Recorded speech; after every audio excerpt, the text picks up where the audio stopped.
It's time for another quick take, ladies and gentlemen. Does tennis need fixing?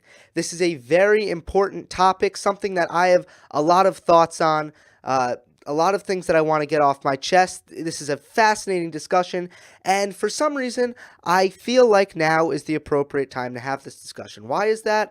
I have no idea, but that's how I feel. So, I would start off by proving to you that this is an issue that is taken seriously in tennis by the higher ups, by the executives, by the people who are in charge of making money at the top, in the offices of the ATP and the WTA.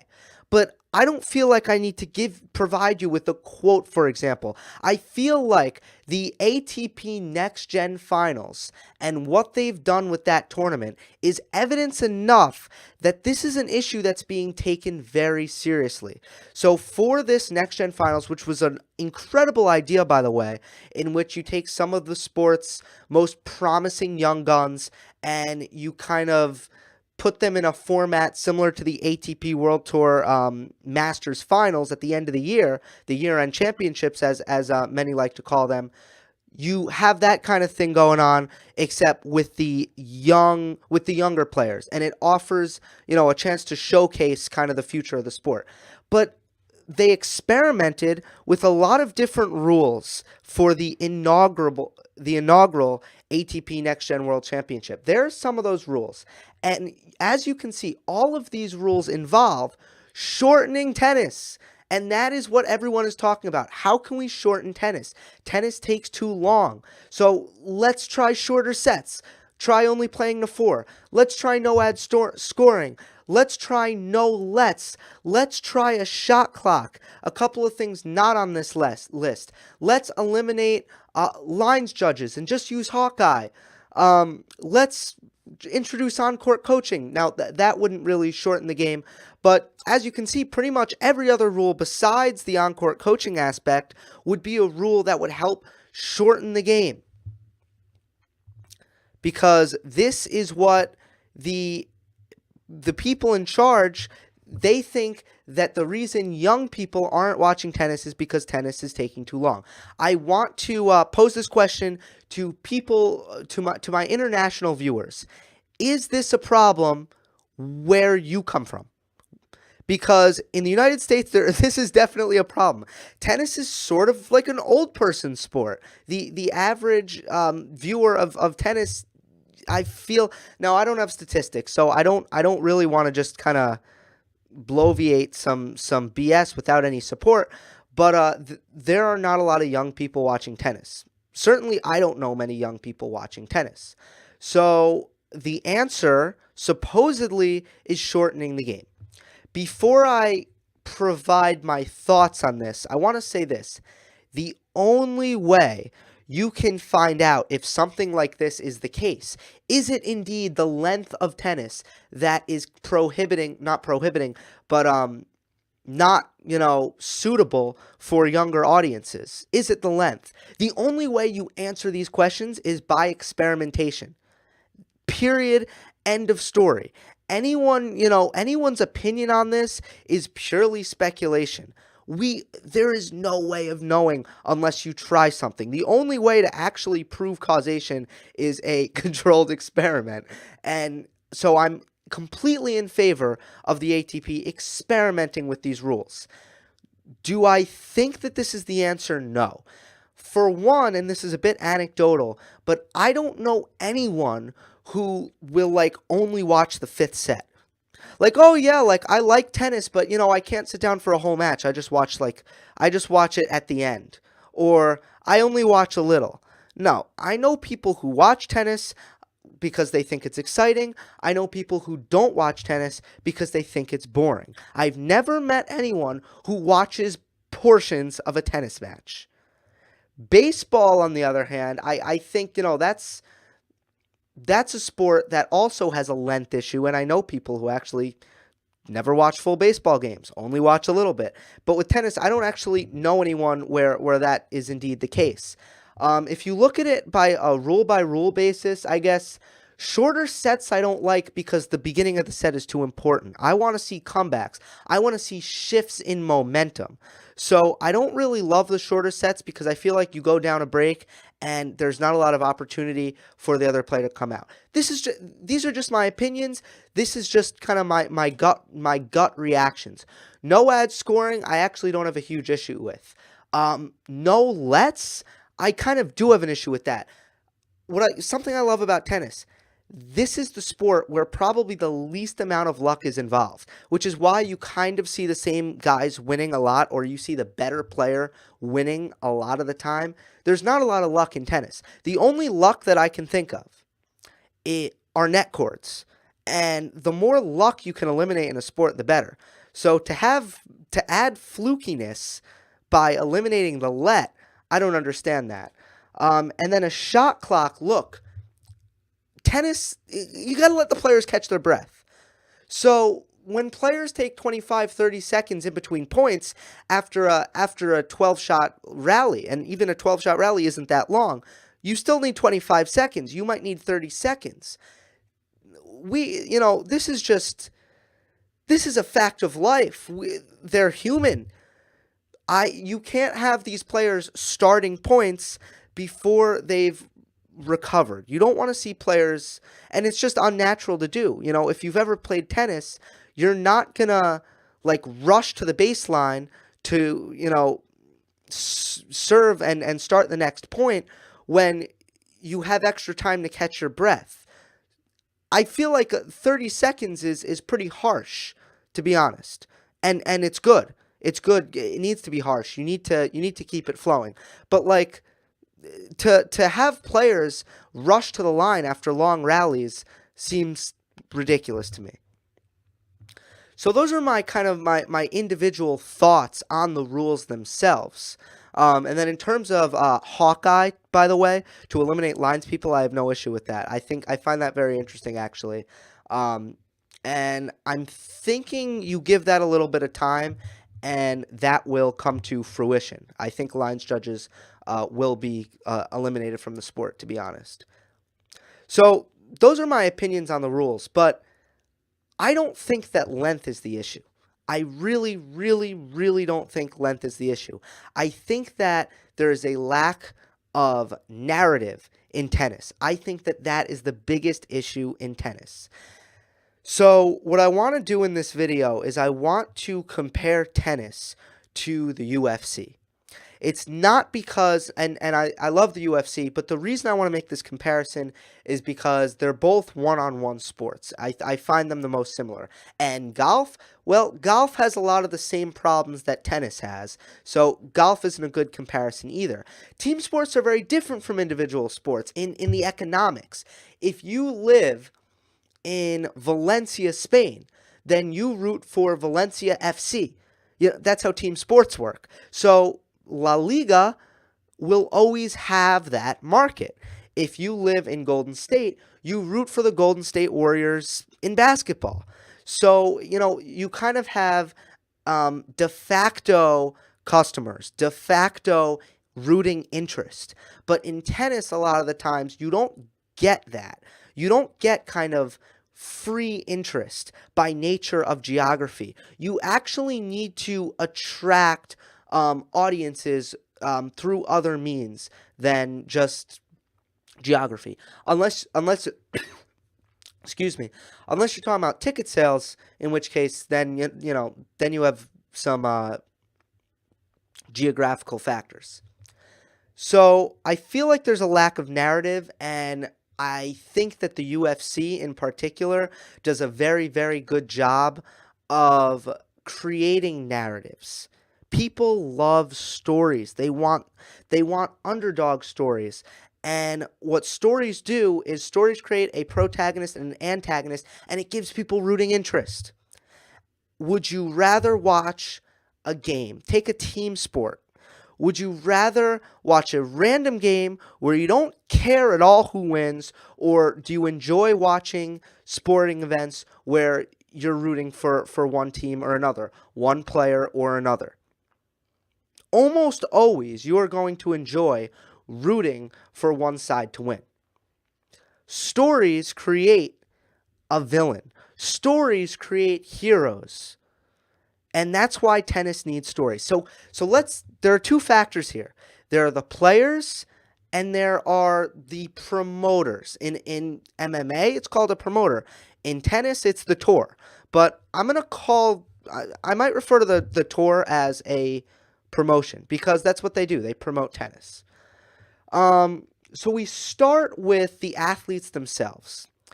UFC fighters have mastered the art of self-promotion. They talk, and they talk, and they talk, and they talk. What you're looking at right now is a daily column from MMAfighting.com called the Morning Report.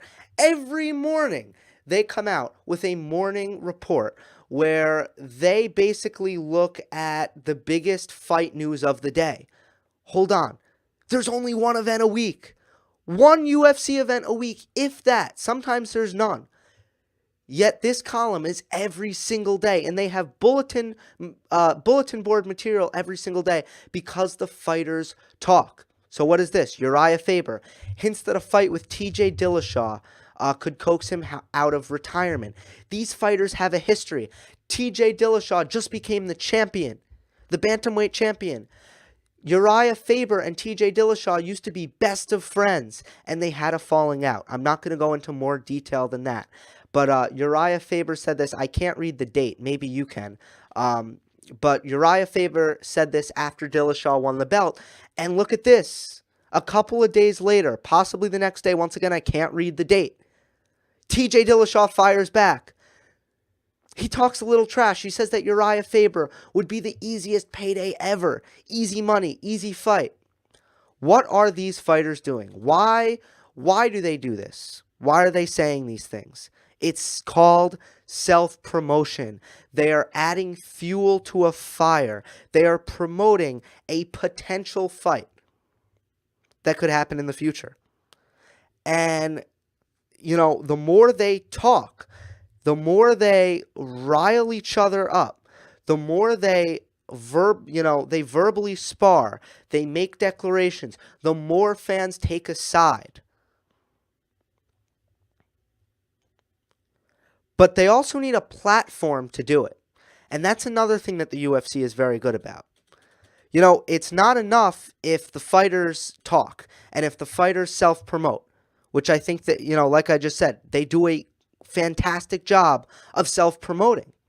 The UFC gives them a platform to do it. And if it's not just the UFC, it's MMA media as a whole. So take a look at this. This is called UFC Embedded. It's a vlog series that they do before every pay-per-view. Take a listen. I think I got to do my food project. I'm fighting Dan Henderson. Who's going to win? Dan Henderson. How's Dan Henderson going to win? Why don't you do that? You're going to knock me out. Who's going to win?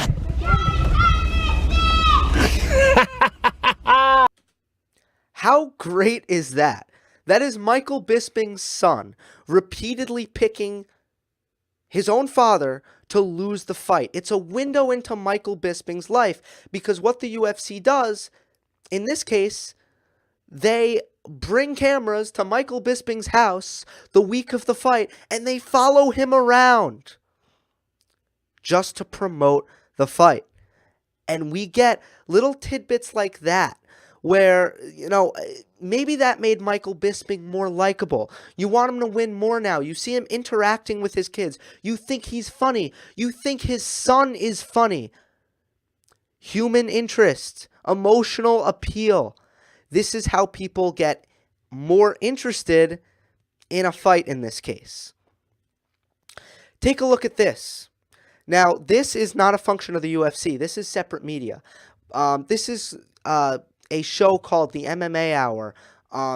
It is hosted by Ariel Helwani. It is on MMAfighting.com, the same website that always shows these morning reports every morning with the latest news.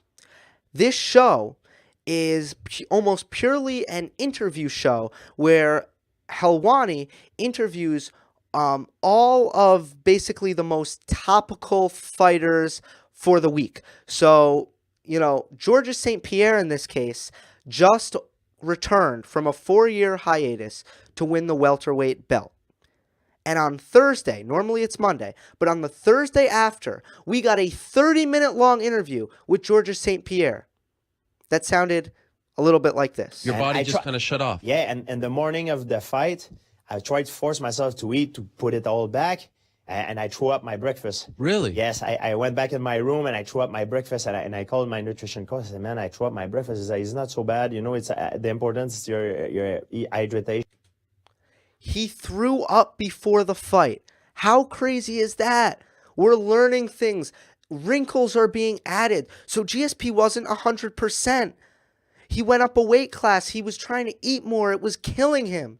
He wasn't feeling well. It makes it all that much more impressive. We are talking about narratives. We are talking about stories. So let's bring this back to tennis. When Caroline Wozniacki complained after, at the U.S. Open, why are they putting Maria Sharapova on center court, Arthur Ashe, for, primetime matches every night? Shouldn't she be punished for what she did? This is unfair. This is nonsensical. This is absurd. And Maria Sharapova fired back. She took a shot at Wozniacki. She said, look, for one, I don't care where I play. I'll play in the parking lot. I'm just happy I'm in the 4th round. Where are you, Caroline Wozniacki? Throwing a little shade there. That was awesome. So when Sharapova and Caroline Wozniacki play, we have this history, this narrative that we can look to. And I don't know about you, I'm a little more juiced up. I want to see them two play. I'm excited for that. What if Alexander Zverev went to the media and said, you know what, I don't like what Nick Kyrgios stands for before their match. I don't like what he stands for. I don't like the way he acts on the court. I don't like the way he carries himself, and I'm going to show him a lesson. I'm going to show the world what class looks like, and I'm going to beat down Nick Kyrgios. What if he had the confidence to say that? That would be self-promotion. I'm not attacking these players for not self-promoting. They can do whatever they want. I'll get to this, but this is about their bottom line. This is about the ATP's bottom line. The reason I'm saying this is because I think this would be beneficial for these players. Now, you should always be yourself. Never try to be someone you're not. So if Alexander Zverev isn't that guy, if he would never say that in a million years, then he shouldn't say it. But I'm willing to bet that these are the things that he talks about with Misha at the dinner table. I'm sorry, but I do. And the difference between tennis players and UFC fighters is that tennis players are filtered and UFC fighters aren't. They're just people. Now, some of you probably think they're fighters, they're barbaric, they're nasty, they're classless. Most of them aren't. Most of them are just really good guys. But they're unfiltered because that's the culture in the UFC. What if Francis Tiafoe? It doesn't need to be trash talk. It really doesn't need to be trash talk. What if he said, I'm the future. I'm here to save American tennis. What if he said that? How exciting would that be? Look, would I rather him, is it even better if he does it with a big victory over Roger Federer or Rafa Nadal on a big platform in a big match? Yes, that's better. But what if he says I'm the future and then comes up with that victory? Do you know how much more likely it is that Francis Tiafoe would wind up on the front page of ESPN.com after that match? The man who said he was the future of American tennis just took out Andy Murray, just took out Novak Djokovic, just took out Rafael Nadal, Roger Federer. It would be that much bigger. This is self-promotion, people. It doesn't need to be barbaric. It doesn't need to be trash talk. But the ATP needs to give these players platforms if not media, needs to give these players platforms to create narratives. Where is the MMA hour in tennis? Who's interviewing the players? And not, 2-minute interviews after the match. Who is interviewing the players for 30 minutes, all the most, covering the most topical, range of tennis news every week and putting it on YouTube? Who's doing that? No one. And if someone's doing that, please send me the link. This will really benefit if they can change the culture in tennis. If they can try to, stop being so heavy on the fines whenever a player says something a little bit controversial, maybe vulgar, maybe, anti chair umpire or whatever it may be. When players speak their mind, they tend to get fined. And it's not good. It's not good for business. It's not good for youth. I don't think it's about how long tennis is. I don't think it's about the length of tennis matches. I really, really don't. I think it's about stories. I think it's about narratives. Roger Federer makes I'm going to end with this. This is my last point. Roger Federer makes $58 million in endorsements. Novak Djokovic makes $28 million in endorsements. That is far more than they make from prize money. So a lot of, how much a tennis player makes, a lot of what their bottom line is composed of is dependent on how they market themselves and how they promote themselves. And before you say, the reason Roger Federer gets $58 million is because he handles himself with such incredible class. That is true. That is very, very, very true. But Conor McGregor has an endorsement with Budweiser, an endorsement with Monster Energy, among others. I know I'm forgetting some. David August Suits. People will do business with him. And hell, he's the godfather of trash talk. Well, that's really Chael Sonnen. But, and oftentimes he crosses the line.